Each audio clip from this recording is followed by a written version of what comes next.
الحمد لله نحمده ونستعينه ونستغفره ونؤمن به ونتوكل عليه ونعوذ بالله من شرور أنفسنا ومن سيئات أعمالنا من يهده الله فلا مضل له ومن يضلله فلا هادي له ونشهد أن لا إله إلا الله وحده لا شريك له ونشهد أن سيدنا ومولانا محمدا عبده ورسوله أما بعد قال الله تبارك وتعالى في كتابه العظيم فأعوذ بالله من الشيطان الرجيم بسم الله الرحمن الرحيم إن الذين قالوا ربنا الله ثم استقاموا تتنزل عليهم الملائكة ولا تخافوا ولا تحزنوا وابشروا بالجنة التي كنتم توعدون نحن أولياؤكم في الحياة الدنيا وفي الآخرة ولكم فيها ما تشتهي أنفسكم ولكم فيها ما تدعون نزلا من غفور رحيم صدق الله العظيم۔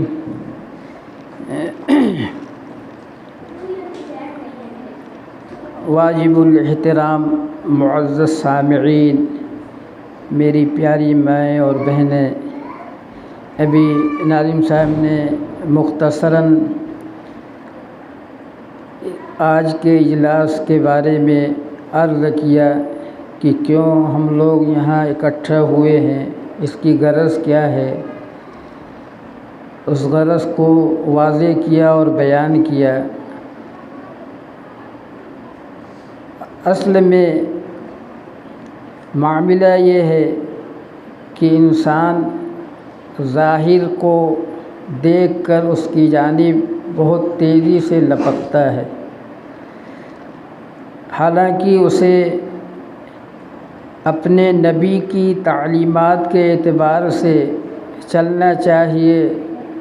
ظاہری اسباب بسا اوقات اس کے ہلاکت کا باعث ہوتے ہیں۔ قرآن کریم کی جس آیت کریمہ کی میں نے تلاوت کی ہے، اللہ تعالیٰ نے اس آیت کریمہ میں ارشاد فرمایا ان الذین قالوا ربنا اللہ ثم استقاموا، جن لوگوں نے کہا ہمارا رب اللہ ہے پھر وہ اس پہ جمے رہے، تتنزل علیہم الملائکہ، تو ان پر اللہ کی جانب سے فرشتے نازل ہوں گے اور انہیں یہ خوشخبری سنائیں گے اللہ تخافوا ولا تحزنوا، کہ تم کوئی خوف نہ کرو، غم نہ کرو، وابشروا بالجنۃ التی کنتم توعدون، اور تم اس جنت کی بشارت حاصل کرو جس کا تم سے وعدہ کیا گیا ہے۔ نحن اولیاؤکم فی الحیات الدنیا، ہم تمہارے دوست دنیاوی زندگی میں تھے اور آخرت میں بھی رہیں گے۔ وَلَكُمْ فِيهَا مَا تَشْتَهِي أَنفُسُكُمْ، تمہارے لیے جنت میں وہ تمام چیزیں ہوں گی جن کی تمہاری خواہش ہوگی، اور جو کچھ تم جنت میں مانگو گے وہ سب تم کو دیا جائے گا۔ اس آیت کریمہ میں اللہ تعالیٰ نے صاحب ایمان کو ایمان پہ جمنے کا حکم دیا ہے۔ ہم دنیا کی ہر چیز پہ جم جاتے ہیں، استقامت اختیار کرتے ہیں، مداومت کے ساتھ اور پابندی کے ساتھ اس پہ عمل کرتے ہیں، لیکن جب دین کا مسئلہ آتا ہے تو ہمارے اندر استقامت نہیں ہوتی۔ استقامت دین کے ہر شعبے میں انتہائی ضروری ہے۔ جیسے ہم نے اللہ کو اللہ تسلیم کر لیا تو ہمیں اس پہ جمنا ہے۔ ہم نے جب اللہ کو ایک تسلیم کر لیا اور نبی کو اپنا نبی تسلیم کر لیا تو ہمیں اللہ کے احکامات پہ اور نبی کے فرمودات پہ جمنا ہے۔ اللہ تعالیٰ نے جو کچھ حکم نبی کے واسطے سے ہم سب کو دیا ہے ان سارے احکامات پہ ہمیں جمنا ہے۔ اللہ تعالیٰ نے ایمان کے بعد سارے ایمان والوں پہ اپنی جانب سے جس چیز کا حکم سارے ایمان والوں کو دیا ہے، ساری مائیں، ساری بہنیں، سارے مسلمان جانتے ہیں کہ وہ کس چیز کا حکم ہے، اور جسے ہم سرسری سمجھتے ہیں، جسے کوئی اہمیت نہیں دیتے، اسے نماز کہا جاتا ہے۔ اللہ کے نبی صلی اللہ تعالی علیہ وسلم نے اس نماز کے بارے میں فرمایا کہ جو لوگ اس پہ استقامت اختیار کرتے ہیں اور پابندی کرتے ہیں، اللہ تعالیٰ انہیں اس دنیا میں 5 طریقوں سے نوازتا ہے، اور اگر استقامت اختیار نہیں کرتے تو پھر اللہ کی کوئی ذمہ داری نہیں۔ تو سب سے پہلے ہمیں استقامت اپنے ایمان پہ کرنا ہے، اور آج جو تحفظ ایمان نسواں کا جو یہ اجلاس ہے اور جو ساری عورتوں کو اکٹھا کیا گیا ہے، یہ بنیادی موضوع ہے کہ ہم سب اپنے ایمان پہ استقامت اختیار کریں، ہمارے ایمان پہ جماؤ ہو، کوئی ہمارے ایمان کا سودا نہ کر سکے۔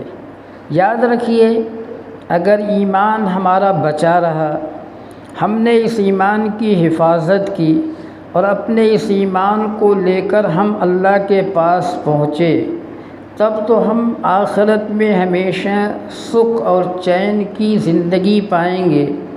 اور اگر ہم نے اس دنیا میں اپنے ایمان کا سودا کر لیا، ایمان ختم ہو گیا، تو ہمیشہ عذاب اور مصیبت میں گرفتار ہوں گے۔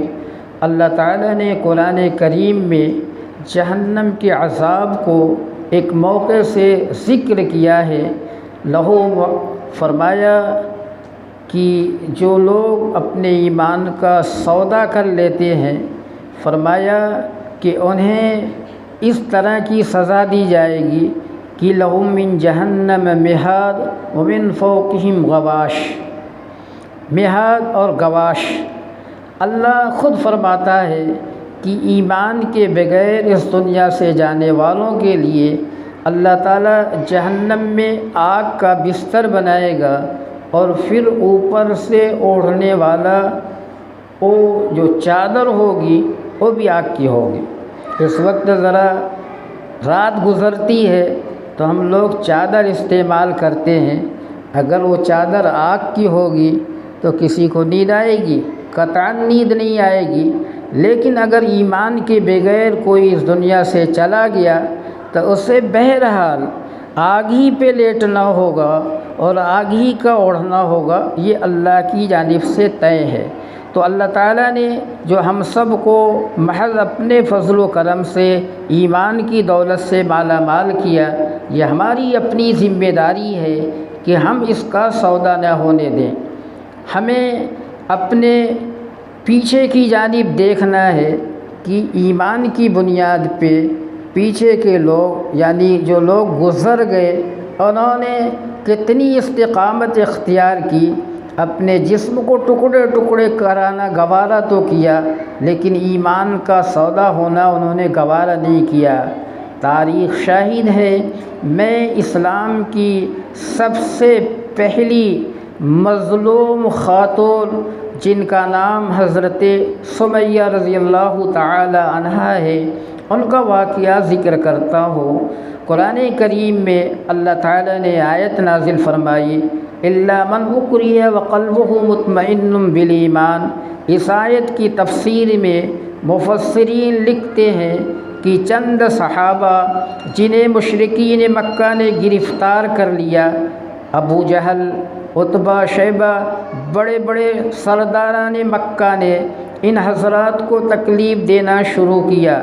کچھ حضرات تو ظاہری طور پہ کلمات کفر کہہ گئے، لیکن انہیں جب ندامت ہوئی اور اللہ کے نبی کے پاس پہنچے کہ ہم سے یہ غلطی ہو گئی کہ مشرکین ہمیں جان مارنے کی دھمکی دے رہے تھے، تو ہم نے کلمہ کفر کہہ لیا، ایسی صورت میں ہمارا کیا بنے گا؟ اللہ تعالیٰ نے آیت نازل فرمائی الا من اکرہ وقلبہ مطمئن بالایمان، کہ جن لوگوں کے ساتھ جبر کیا گیا، اگر انہوں نے ظاہری زبان سے کلمات کفر کہہ دیا اور دل ایمان کے ساتھ مطمئن تھا تو اس پہ کوئی مواخذہ نہیں ہوگا، اور اگر کھلم کھلا دل سے انہوں نے کفر اختیار کر لیا تب تو ایمان کا سودا ہو گیا۔ تو حضرت عمار سے بھی کہا گیا، حضرت یاسر سے بھی کہا گیا، تو عمار نے، بلال نے، ان حضرات نے تو کلمہ کفر کہہ لیا، حضرت یاسر اور ان کی زوجہ محترمہ حضرت سمیہ اڑ گئی۔ حضرت یاسر ان کے شوہر کو مشرکین نے وہیں ذبح کر دیا، حضرت سمیہ کو اب ڈرا اور دھمکا رہے تھے کہ اگر تو اسلام سے نہیں پھرے گی تو ابھی تمہارا برا حال ہوگا۔ انہوں نے کہا کہ تمہارا جو جی چاہے تم کر لو، میں ایمان کا سودا نہیں ہونے دوں گی۔ تم ابو جہل ملعون، مفسرین لکھتے ہیں کہ ابو جہل ملعون اس نے 2 اونٹوں کو منگوایا اور کہا سمیہ یاد رکھ، اگر تو اسلام سے نہیں پھرے گی تو ابھی تمہارا برا حال ہوگا۔ چنانچہ اونٹ لا دیے گئے، ایک اونٹ میں ایک پاؤں باندھا گیا اور دوسرا پاؤں دوسرے اونٹ میں باندھا گیا۔ کسی کو یوں قتل کر دیا جائے اس کی جان فوراً نکل جائے گی، ہاتھ کاٹ دیا معاملہ ختم ہو گیا، لیکن ہاتھ کو کھینچ کر نکال دیا جائے اسے کتنی تکلیف ہوگی، سر کو کھینچ کر اس کے جسم سے جدا کیا جائے اس انسان کو کتنی تکلیف ہوگی، پاؤں کو کھینچ کر اس جوڑ سے نکال دیا جائے اس انسان کو کتنی تکلیف ہوگی، ہم اس کا اندازہ نہیں لگا سکتے۔ حضرت سمیہ کو اس وقت کتنی تکلیف ہو رہی ہوگی کہ جب ان ملعونوں نے دونوں اونٹ میں پاؤں باندھ دیا اور دونوں اونٹ کو مختلف سمت ہکا دیا۔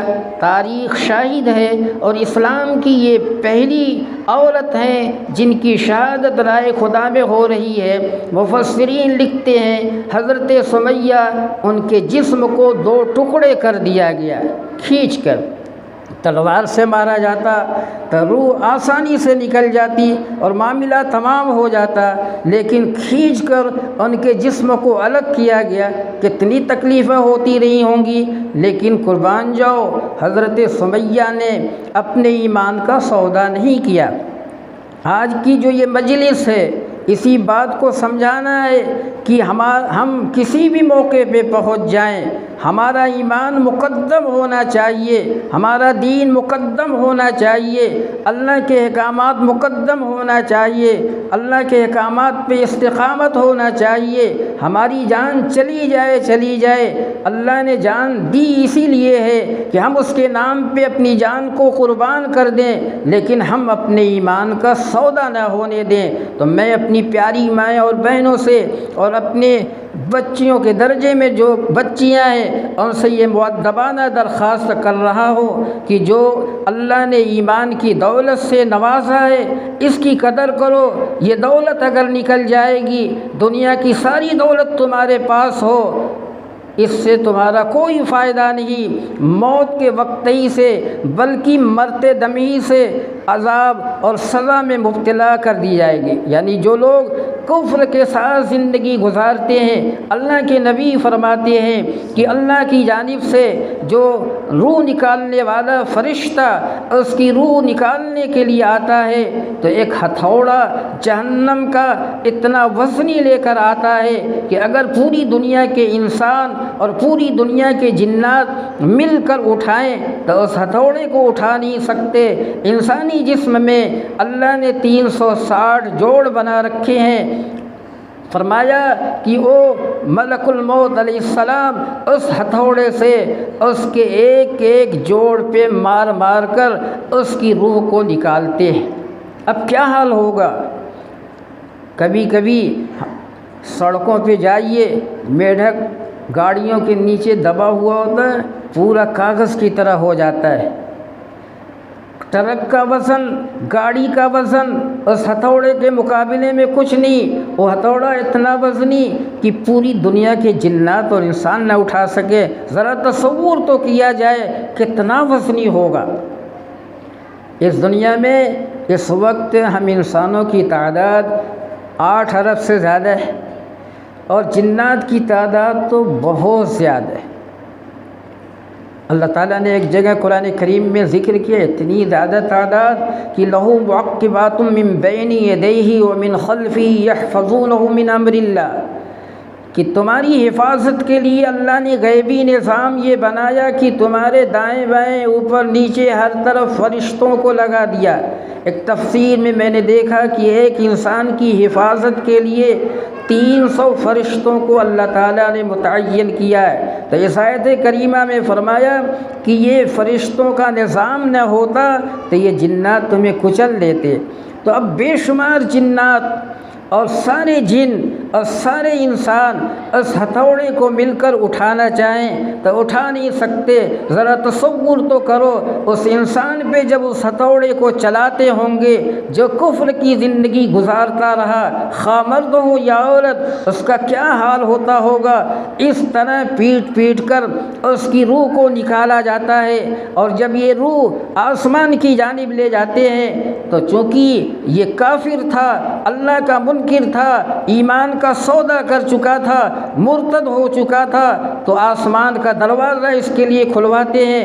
ادھر سے حکم ہوتا ہے کہ اس کے لیے دروازہ نہیں کھولا جائے گا۔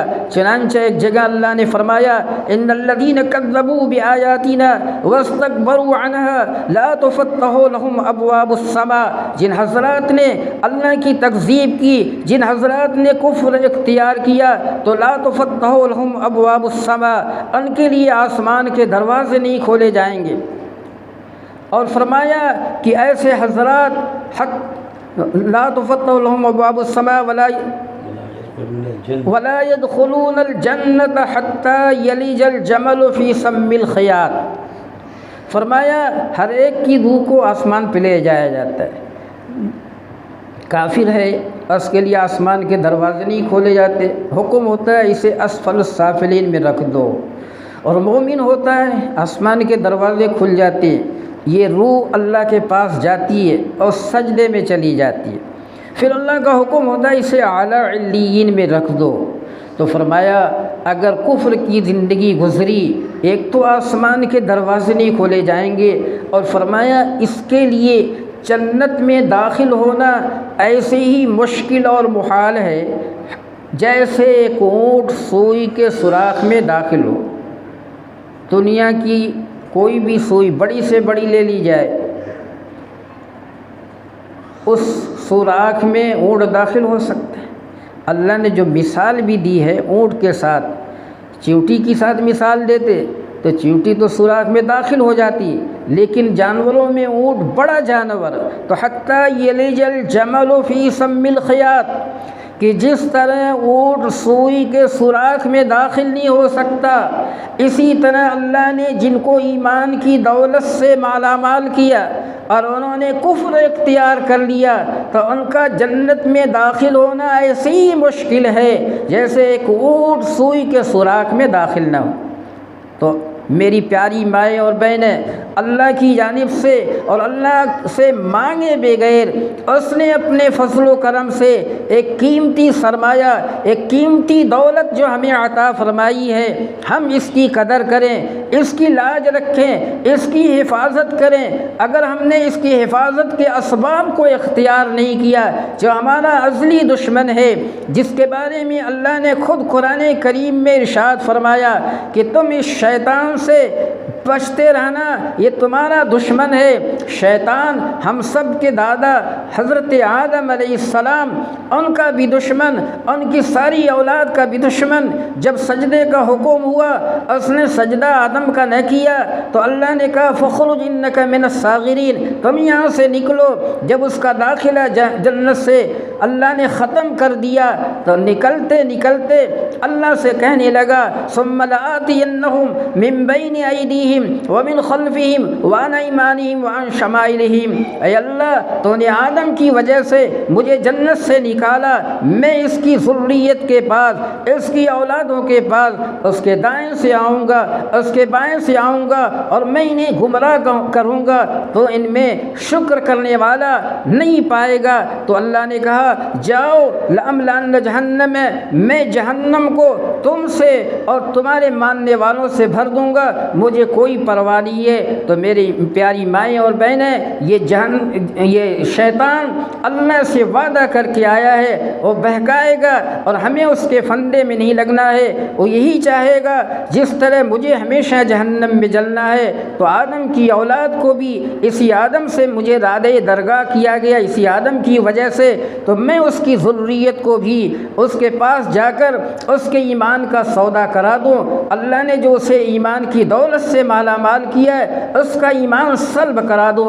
فرمایا کہ جب آدمی کا آخری وقت ہوتا ہے تو شیطان مردود اس مرنے والے کے قریب پہنچتا ہے اور دانتوں تلے انگلی دبائے ہوئے ہوتا ہے، اور اس کی یہی تمنا ہوتی ہے کہ اس کا کفر بے خاتمہ ہو جائے۔ چنانچہ امام احمد بن حنبل رحمۃ اللہ علیہ کا مشہور واقعہ ہے، جبکہ وہ بہت بڑے امام جن کے ماننے والے کئی کروڑ کی تعداد میں پوری دنیا کے اندر پھیلے ہوئے ہیں، یہ امام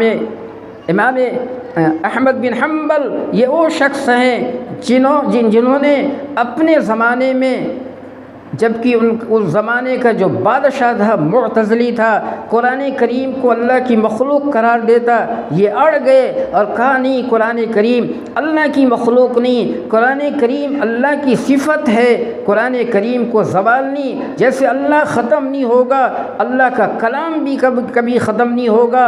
اس کے پاداش میں اس وقت کے بادشاہ نے کڑی سزا دی، اور جب ان کا وصال ہوا ہے تاریخ شاہد ہے کہ اس وقت ان کے جنازے میں 20 لاکھ کا مجمع تھا، جبکہ ذرائع ابلاغ اتنے نہیں تھے، موبائل اور ٹیلی فون کا ذریعہ نہیں تھا، خطوط کے اس طرح ذرائع نہیں تھے۔ اللہ نے وہ مقبولیت عطا فرمائی کہ انہوں نے ٹھان لیا تھا کہ میرے یہ جسم کے ٹکڑے ٹکڑے ہو جائیں، بادشاہ وقت مجھے پھانسی کے پھندے پہ چڑھا دے، لیکن میں حق سے پھرنے والا نہیں۔ انہوں نے استقامت اختیار کی اور وہ جم گئے، تو اللہ نے انہیں وہ مقبولیت اور وہ محبوبیت عطا فرمائی کہ ان کی نماز جنازہ میں 20 لاکھ کا مجمع تھا، اور میں ان کا اب حال بتا رہا ہوں کہ جب ان کا آخری وقت ہوا، شیطان آیا اور لوگ کلمے کی تلقین کر رہے تھے، کلمہ تو پڑھ رہے تھے، لیکن وہ یہ جملہ کہہ رہے تھے ابھی نہیں ابھی نہیں۔ ذرا افاقہ ہوا، بچوں نے پوچھا ابو جان چند منٹ پہلے آپ ایک جملہ کہہ رہے تھے ابھی نہیں ابھی نہیں، تو ابو نے بیان کیا کہ شیطان مردود میرے سامنے کھڑا ہوا تھا اور یہ جملہ کہہ رہا تھا اے احمد بن حنبل تو میرے ہاتھوں سے نکل گیا، اور میں اسے یہ جواب دے رہا تھا ابھی نہیں، جب تک میرا خاتمہ ایمان پہ نہ ہو جائے میں تم سے محفوظ نہیں۔ تو میری پیاری مائیں و بہنیں، شیطان اتنے بڑے بڑے ائمہ کو اور اماموں کو اور علماء کو بہکانے کے لیے آتا ہے، تو ہمارا شمار کس درجے کو؟ اس لیے ہم اپنے ایمان کے حفاظت کے اسباب کو اختیار کریں، جن ذرائع سے ہمارا ایمان محفوظ ہو سکتا ہے ہم ان ذرائع کو اپنائیں۔ ایمان کے بعد اللہ نے ایمان کی حفاظت کا سب سے بڑا ذریعہ اس امت کو جو دیا ہے اور نماز کی شکل میں دیا ہے کہ اگر آدمی نماز کا پابند ہوگا تو موت کے وقت فرشتے اس کے پاس کلمے کی تلقین کے لیے آئیں گے، اور جس بندے مومن کا آخری کلمہ من کان آخر کلامہ لا الہ الا اللہ دخل الجنہ، جس کا آخری کلمہ لا الہ الا اللہ ہوگا وہ جنت کے اندر داخل ہوگا۔ تو میں یہ مؤدبانہ درخواست کر رہا ہوں کہ جس طرح ہمیں استقامت اپنے ایمان پہ اختیار کرنی ہے، تو ایمان کی حفاظت کا جو سب سے بڑا ذریعہ جسے اللہ نے بنایا ہے، جس کے بارے میں اللہ کے نبی نے ارشاد فرمایا ہے، ہم اس ذریعہ کو اپنائیں اور اس پہ استقامت اختیار کریں۔ ہماری کتنی پیاری ماں و بہنیں کتنے وقتوں کی نماز کو ضائع کر دیتی ہیں۔ یہ انتہائی خطرناک چیز ہے۔ اگر نماز ہماری زندگی سے نکلے گی تو شیطان کا تسلط ہوگا، اور نماز زندگی میں آئے گی تو فرشتے آئیں گے اور فرشتے کلمے کی تلقین کریں گے اور ایمان کے ساتھ ہمارا خاتمہ ہوگا۔ تو میری پیاری اور مائیں بہنیں، اللہ نے جو ایمان کی دولت سے ہمیں مالا مال کیا ہے، ہم اس کی قدر کریں، ہم اس پہ استقامت اختیار کریں۔ جس طرح حضرت سمیہ نے استقامت اختیار کی کہ اپنے جسم کو ٹکڑے تو کرا لیا لیکن ایمان کا سودا نہ ہونے دیا۔ تو ایمان ایک قیمتی سرمایہ ہے، ایک قیمتی دولت ہے، ایک قیمتی اللہ کی جانب سے نعمت ہمیں جو عطا کی گئی ہے، ہم اس کی قدر کریں، اس کے حفاظت کے اسباب کو اختیار کریں۔ اگر اس کا سودا ہو گیا تو پھر ہمیشہ جہنم میں جلنا ہوگا۔ تو میں نے قرآن کریم کی آیت لہم من جہنم مہاد ومن فوقہم غواش جو آیت تلاوت کی، اس آیت کریمہ میں اللہ تعالیٰ نے جہنمیوں کے حال کو بیان کیا، اور دوسری جگہ اللہ تعالیٰ نے فرمایا من ورائہم جہنم ویسقی من ماء صدید یسقون، فرمایا کہ جہنمیوں کے زخموں کا پیپ جو زخمی، اس آگ کی وجہ سے جسم زخمی ہو جائے گا اور جو اس کے پیپ اور خون بہیں گے، فرمایا کہ وہی ان کو پینے کے لیے دیا جائے گا۔ یتجرعہ ولا یکاد یسیغہ ویاتیہ الموت۔ اب چونکہ جہنم آگ کی جگہ، وہاں کوئی ٹھنڈا نہیں ہوگا، نہ فریزر ہوگا، نہ فریج ہوگی، اور نہ کوئی پانی نام کی چیز ہوگی۔ یہ جہنمی پیاس کی شدت کی وجہ سے فریاد کرے گا اور پانی مانگے گا، تو فرمایا اس کے پینے کے لیے اس کی فریاد رسی ایسے پانی سے کی جائے گی جو انتہائی گرم ہوگا، اور جو مجبور ہو کر اس پانی کو پیے گا۔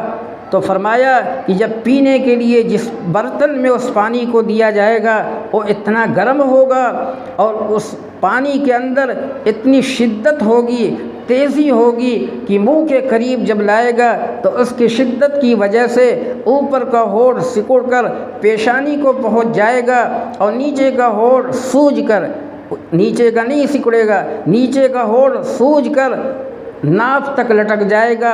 بھیانک شکل ہوگی، اور وہ اس پانی کو پینے پہ مجبور ہوگا، اور مجبوراً جب اس پانی کو منہ کے اندر لے جائے گا، اللہ قرآن کریم میں سورہ محمد کے اندر فرماتا ہے فقطع امعاءہم، پیتے ہی اس کی آنتیں کٹ جائیں گی اور پاخانے کے راستے سے باہر ہو جائے گی۔ تو کیا وہ جہنمی مر جائے گا؟ اس عذاب کی وجہ سے جہنم میں وہ مر جائے گا؟ یاد رکھیے، جہنم میں موت نہیں، جنت میں موت نہیں۔ اللہ ہر ایک کو ایک موت دیتا ہے۔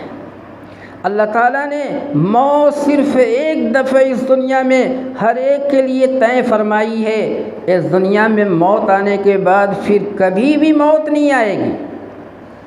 یاد رکھیے، جب جنتیوں کو جنت میں اور جہنمیوں کو جہنم میں بھیج دیا جائے گا تو اعراف پہ موت کو میڈے کی شکل میں لا کر اور جہنمیوں کو اور جنتیوں کو مخاطب کر کے کہا جائے گا دیکھو یہ تمہاری موت ہے، اور اس کو ذبح کر دیا جائے گا۔ ادھر جنت والوں کو پکار کر کہا جائے گا اے جنتیوں، اب تمہیں جنت میں کبھی موت نہیں آئے گی۔ تو ان کی خوشی کی کوئی انتہا نہیں، اس لیے کہ جنت میں آرام ہی آرام۔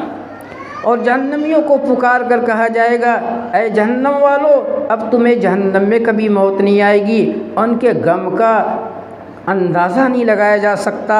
تو فرمایا موت ہر ایک کی ایک دفعہ آئے گی، پھر موت کو بھی موت دے دی جائے گی۔ تو اس کی آنتیں جو اس گرم پانی کی وجہ سے کٹ گئیں، اور مرے گا نہیں۔ دنیا میں آنت باہر آ جائے انسان زندہ نہیں رہے گا، اور جہنم میں آنت باہر آ جائے اور زندہ رہے گا۔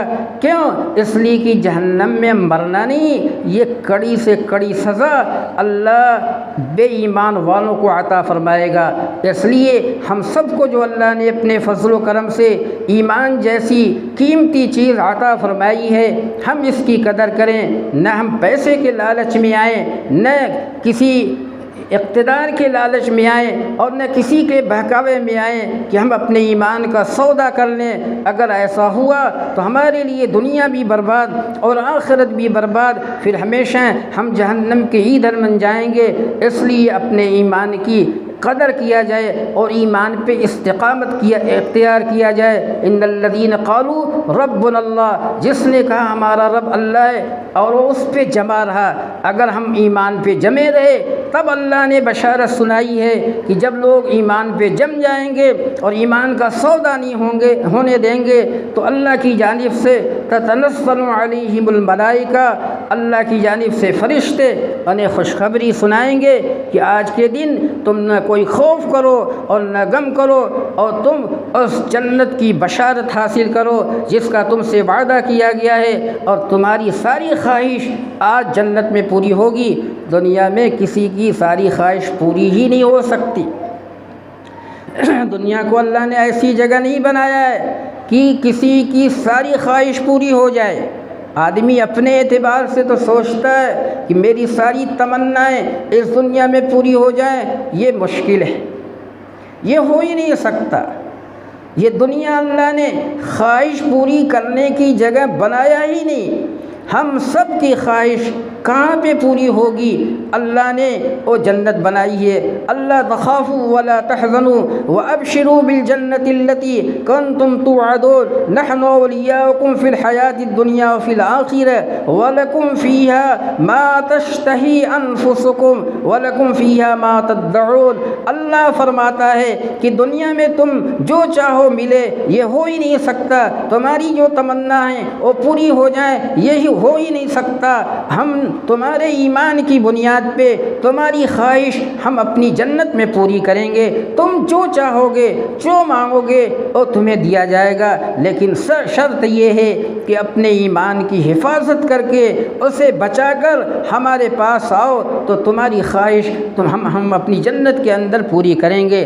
اس لیے میں اپنی پیاری ماں و بہنوں سے مؤدبانہ درخواست کر رہا ہوں کہ بلا اللہ سے سوال کیے ہوئے محض اللہ نے اپنے فضل و کرم سے ایمان کی دولت سے اگر ہمیں مالا مال کیا ہے تو ہم اس کی قدر کریں۔